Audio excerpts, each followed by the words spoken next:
ये किस किस्म की हरकत है? ये कौन पत्थर फेंक रहा है? तुम रुको सर, सब्र करो, मैं आ रही हूँ नीचे, आ रही हूँ।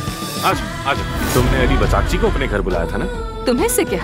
वो बंदा कुछ मुझे मशकूक सा लगता है, जरूरत से कुछ ज्यादा ही हमदर्दी दिखाता है, समझ नहीं आता मुझे। जब तक मैं ना कह दूं कुछ भी ममनून नहीं है। अगर मेरा दिल किया तो अपनी शादी क्लिनिक में ही रख दूंगी।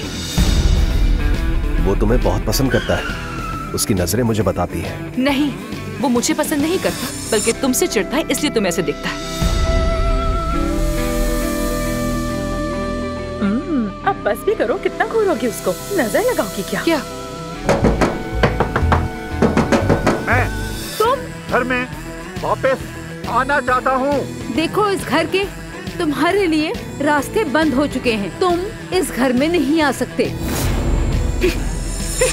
मुझे मिल गई मेरी चॉकलेट। देखा मैंने, तुम हमेशा वो हासिल कर लेती हो जो तुम्हें चाहिए होता है। तुम्हारे बाबा से मैं डिवोर्स लेने वाली हूँ। क्या? बाबा से डिवोर्स? तुम्हारे बाबा क्या? और परवीन। खुश आमदीद। सबा